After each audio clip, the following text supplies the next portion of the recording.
Hello, hello, hello! Welcome back to the Feel Good Factor. I'm Susmita Veganosaurus and I'm so glad you could join me here today.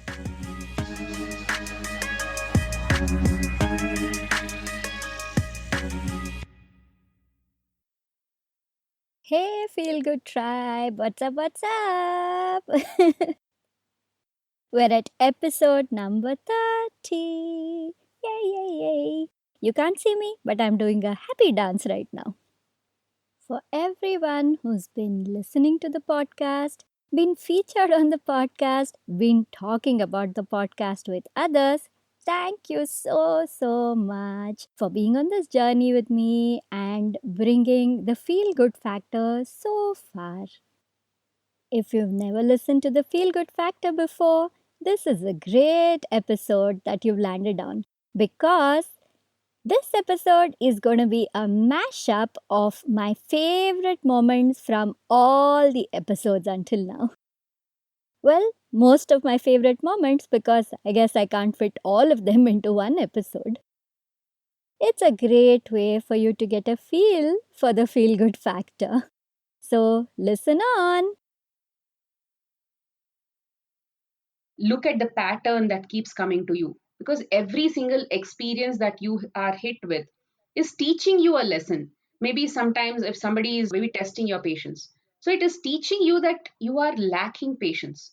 So all that you'll have to do is you have to just step back, reflect on what is a lesson instead of just going into that personal mode of why that guy is treating me like this. Take a deep breath, look at the patterns that are coming to your life. If the pattern is repeating, which on many of the cases it will, so when the same pattern is repeating, you know that this is exactly what you'll have to learn and this is how you'll have to implement it. So practice it, and I keep reminding them, and then they give me feedback. I tell them you should never be dissatisfied if you failed in the first attempt. You should always be happy because there is always some progress. Getting an awareness that I am going into that kind of a negative mode itself is a big awareness. So that itself is the first progress that you should be seeing in yourself. So pat yourself on the back every single time. That pumping of positivity, when I keep doing that, they themselves change. And when they change, the world around them change. Their people change. Now, have you got any messages from the angels or spirits of light or guides for people on how to handle this, how to come out of this, or a message so that the world in general can avoid going through something like this again? Sure. I think it is important to understand that when we do go through something, there is always a reason for it, meaning things don't happen randomly. There is some kind of benefit, there is some teaching. And so if we can go within and figure out what that is, that can be very helpful. So in my case, during the recession, it did seem like very much in a lot of ways like I was a victim and everything was just taken away. But then it was all so much better for me. Actually, when it was gone, I just had no idea until it was gone that it wasn't in my interest. So to go within and ask yourself, what is it that I'm being led to or shown here, on a spiritual level, on a soul level, and then on a physical, kind of material level. I would say there's many things that we can do to help ourselves both physically and spiritually. So in terms of our physical health, I think one of the things this is doing is really bringing to light the importance of our physical bodies and our health. And I feel like as a whole in our modern world, the people really ignore their bodies to a large degree. And one of the things that I've been shown is that there's a lot of people who think they're healthy when they're really not, because in our definition of health, especially in the United States, it basically means not a serious disease. But that doesn't mean that you're really healthy, because if you have a serious disease, you've probably been unhealthy for a long time before it developed into something serious. So even a lot of the cases where they're saying, oh, this was a healthy person, and I'm getting intuitively that in most cases they really weren't. It just may have been something that wasn't diagnosed yet. So this is a wake-up call in terms of really paying attention to our bodies. Like, what are our bodies telling us? Our health.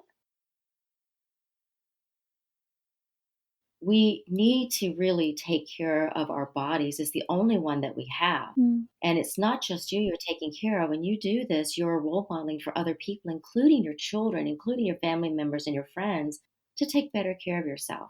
And now I lead a lovely lifestyle. I do not take anything harmful to my body. I don't take laxatives anymore. I don't take diuretics anymore. Mm-hmm. I eat plant based, and I've been doing this now for 20 years.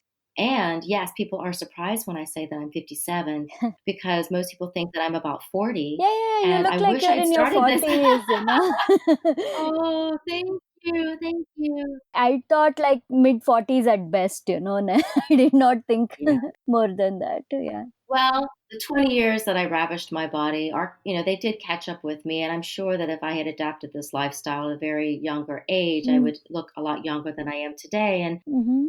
unfortunately, life does happen and we do get older, but I do try my best to stave off the wrinkles, but I've embraced them now. I realize that wrinkles happen. They can start happening in your 20s. It's It's okay. It is okay. okay to wrinkle, but the Yeah. plant-based lifestyle saved me. When I wake up in the Mm-hmm. morning, I make a diffuser blend of orange essential oil and rosemary essential oil because the orange makes you have an uplifted mood. But rosemary also helps you think and focus. And that's important as an entrepreneur to be able to have your mind and all that stuff, those juices flowing, for positivity.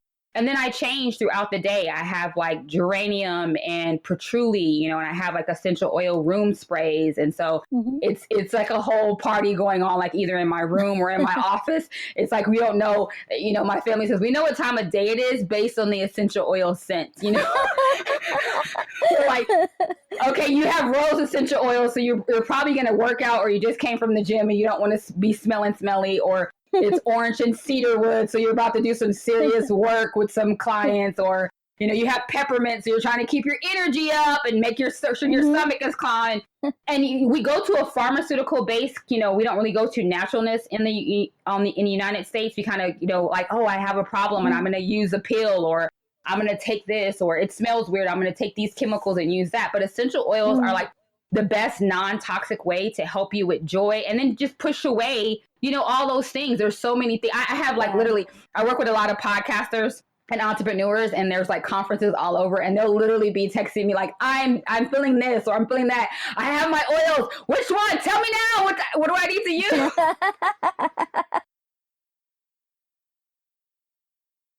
Being thankful, saying affirmations, these are all things you can do right in your bed. While you're lying down, you can just practice these things.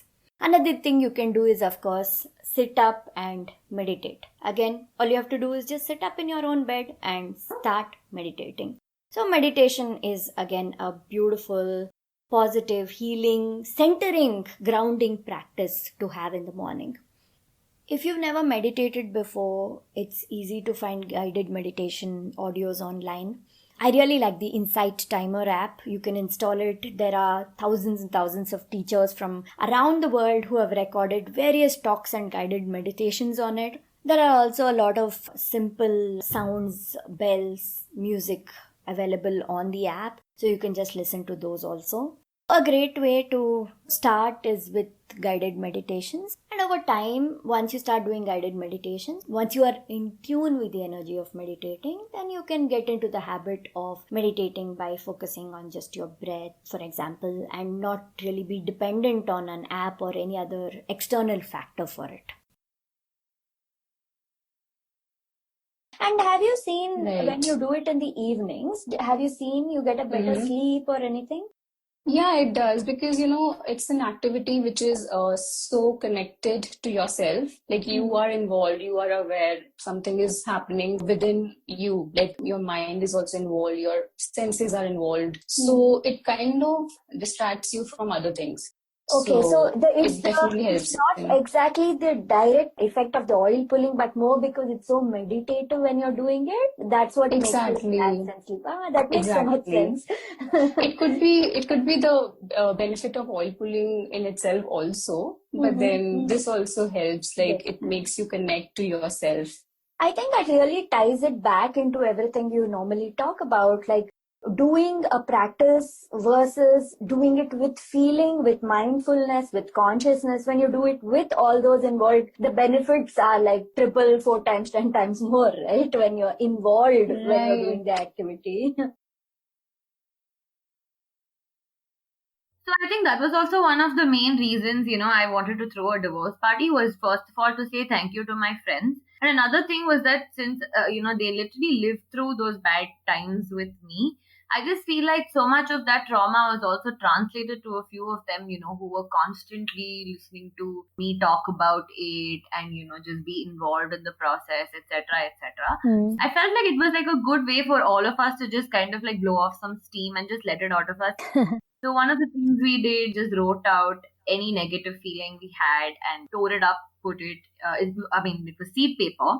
So we tore it up and we put it into just the soil and, they are now becoming plants. Oh, how lovely. That's such a positive way of transforming the energy, something that's unwanted and useless in your life, turning into something positive and good in the world. That's such a beautiful thought. Yeah, and it felt like closure. Like, this is out of our system and, we're not going to be talking about this again. That's it. We're done. So we're celebrating a new beginning. Everything's going to be different and we're going to be happy and good things are going to happen. So it was almost like, it was literally a new life.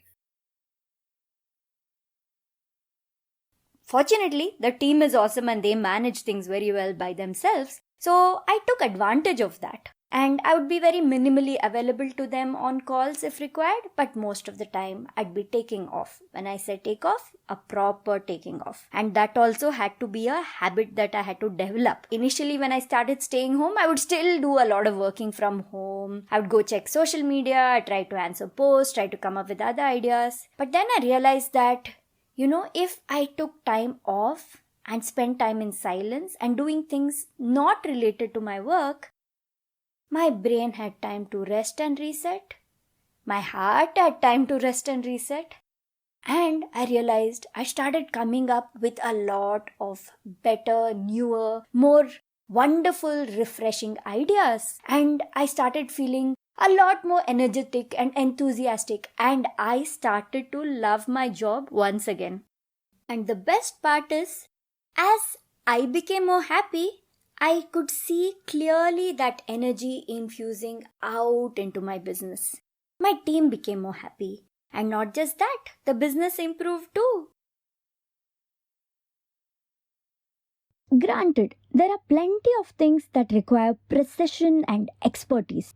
They can't afford to be anything less than perfect. Like brain surgery, for example, or cooking allergy-friendly foods.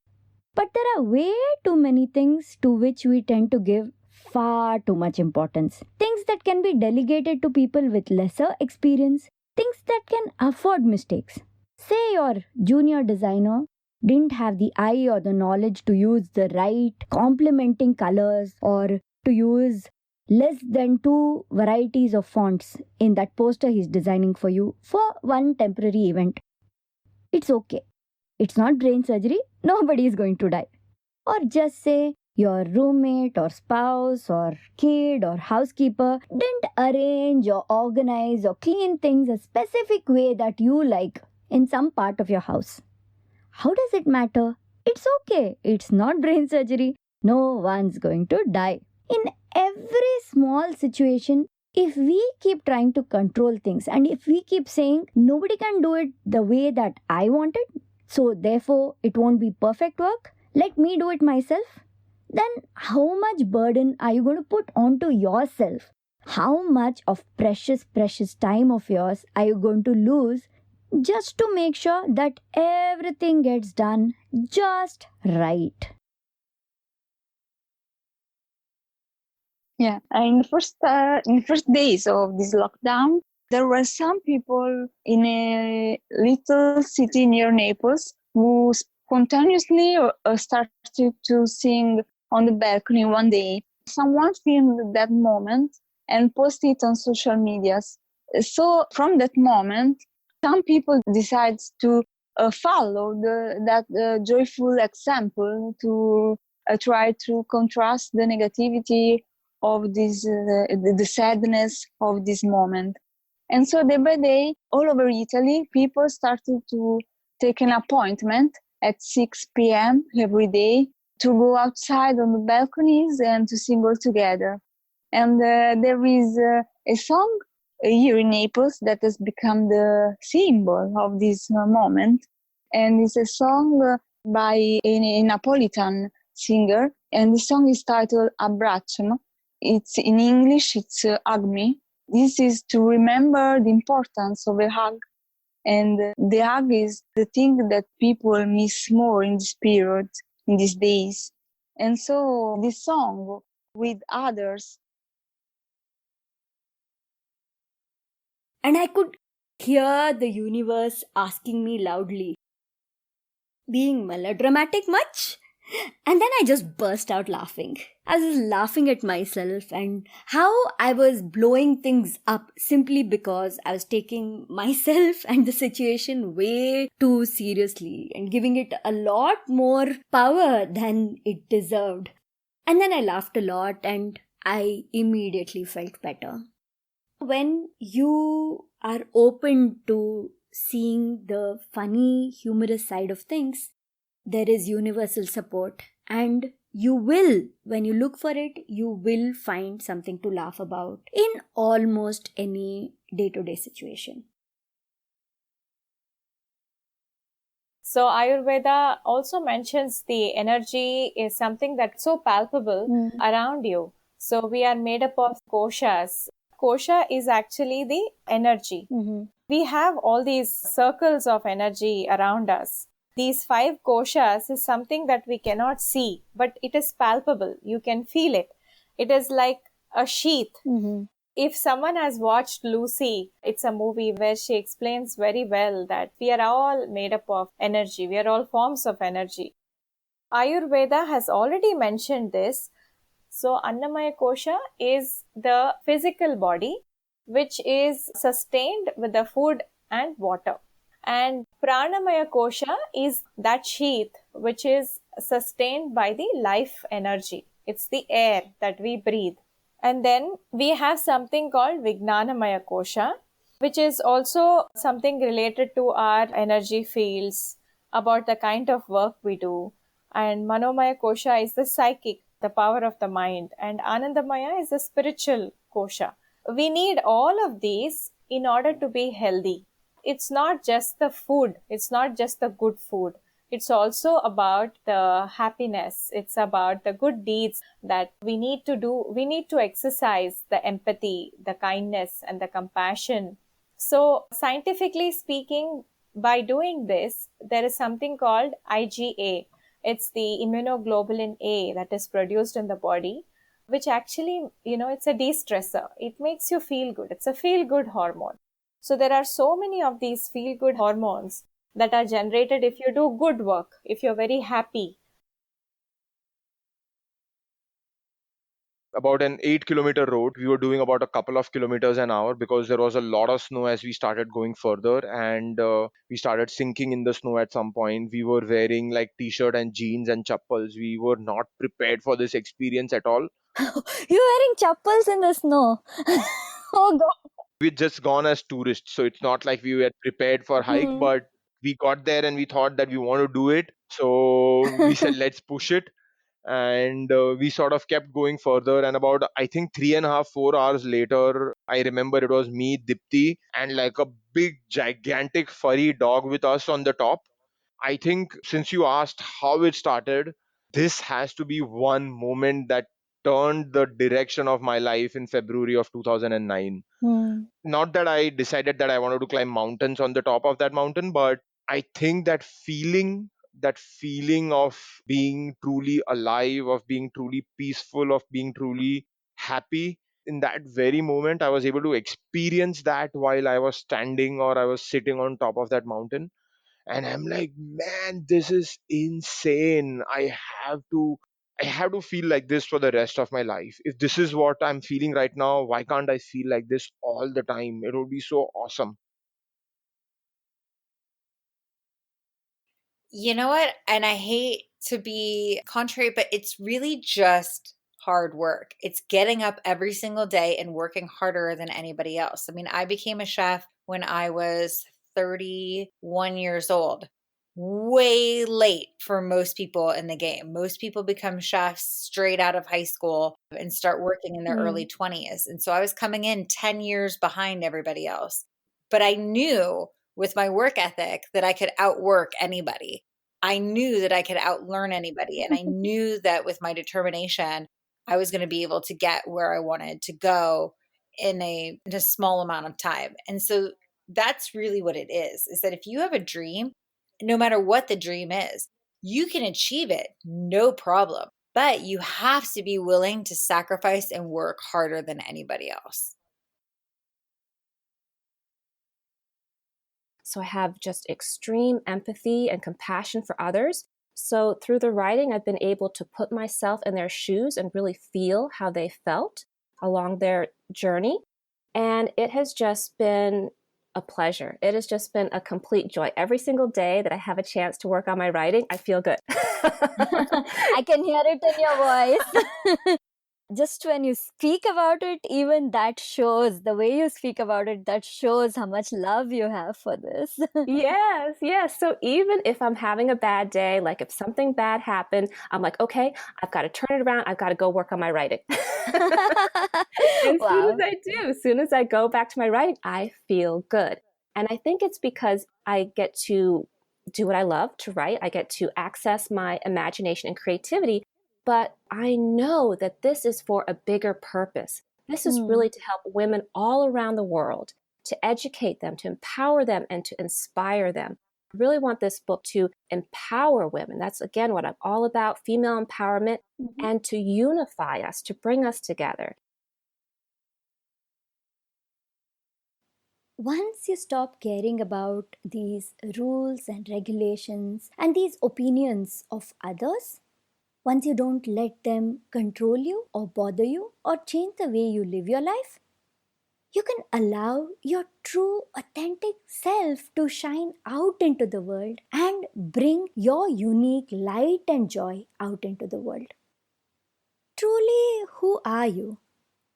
Sit down and think about this and ask yourself, how often do you allow your true, authentic self to come out into the world? How many people have you allowed to see who you truly are? With this contemplation comes a lot of freedom. This whole process, it's not just about us feeling good, us feeling free to be us. It's also about allowing others, other women in particular, to be themselves, to be free, to be who they are. When we create this safe, non judgmental place for each other, we can lift each other up. It serves us, it serves others, and it serves the whole world, uplifting its energy completely. These are times of uncertainty, anxiety, worry, all because of the coronavirus. Not necessarily just the virus, but what it has done to the whole world. I am an incurable optimist. I believe that no matter what happens in my life, it's always for the highest good. And I think this way because that's what has always happened to me. Whenever I've gone through something in life that's been painful or frustrating or stressful or difficult or fear inducing in any way, when I've come out of that situation on the other end and then looked back at it, I've seen that it has served me, served my life path in the best, highest possible way. When we unhesitatingly increased the prices of our dishes, our specialty products, our classes to the true value that they all deserve to be priced at, that's when carrots began to prosper. Suddenly, people started to see us and everything we do in a new light. People started to value us, people started to support us, and started to purchase all the delicious foods, our specialty products, and even sign up for our classes. And I personally, when I started to pay myself better, I saw that our business became better. Business started to improve. So that really drove home that point that yes, value, prosperity, abundance, all those things must begin with a great sense of self worth, self value, and deservingness. When you ask and then you allow people to give, you're doing both of you a service. One is your vibration is uplifted because, well, you're getting something wonderful, something that you asked for, but even more importantly, you are uplifting the vibration of the person who's giving you something too. We all know the powerful, immensely beautiful energy of giving something to someone or doing something for someone and then seeing the joy that they feel. So, why deny someone else this kind of uplifting, high vibrational energy? That is not a very healthy way to live life because half your mind is always connected to online, the people who are following you, and the response that you're going to be getting, versus actually being completely in the moment that you are in right now. So, this is where the 100% detox for those 24 hours, this is where this helped. Because you aren't going to get online today no matter what. Then what happens is you let go. Your brain doesn't start thinking that, oh, okay, so this can go on to my stories, this can go on to my post, this is a message I can share with a friend. Nope, because there is no internet for the day. Every single time you go out of alignment into these low vibe emotions, recognize them, honor them, and release them with love. Thank you, buddy. That felt very nice for a moment there, but tata bye bye, you go now. Then consciously tune your thoughts and emotions to a higher vibration, little by little. Start thinking of things, situations, people that are good in your life. I bet you there are a lot more good people in your life than bad ones. So, just thinking about them and the moments you share with them can start to make you feel better right away. Gabby Bernstein has spoken about something called the emotional scale in her book Super Attractor. She talks about how you cannot just jump from feeling fully sad and dejected to suddenly happy and joyful and all, rainbows and magic. That's not going to happen. But there are these whole range of emotions between feeling sad and horrible and dejected to feeling euphoric and wonderful and joyful.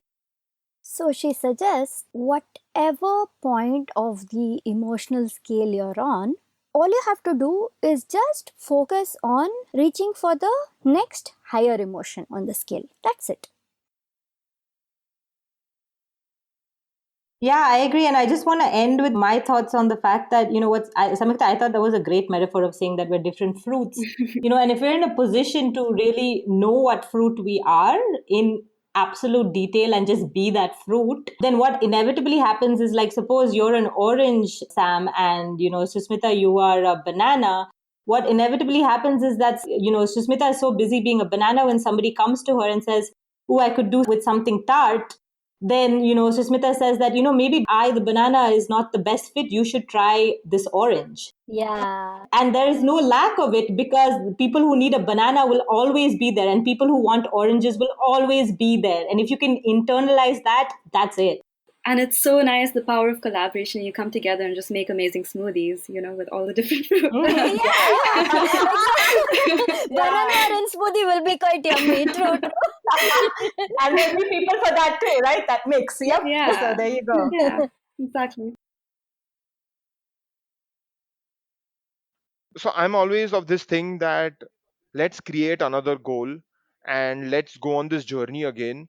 Then life would just become something where it's just this series of these repeated journeys and these series of these repeated transformations that you are constantly going through, with an end goal being you're constantly learning and becoming a better version of yourself and hopefully even a better human being at the end of the whole experience. and then you set a new goal, and then you do the journey again. And with that beautiful thought, we end episode number 30 of the Feel Good Factor. I hope you all really enjoyed the mashup. Subscribe to my email list on my website veganosaurus.com, veganosaurus.com, to receive updates about the podcast, my life, other interesting people, and much more. And as always, I would really appreciate a review, a rating, or a subscribe on your preferred podcast platform, especially on Apple Podcasts. If you don't have an iPhone, please leave a review on podchaser.com/veganosaurus. It was a real pleasure putting this mashup together for you all today. Thank you so much for listening to this episode of The Feel Good Factor. I'm Susmita Veganosaurus, and I'm looking forward to talking to you again very soon. Bye!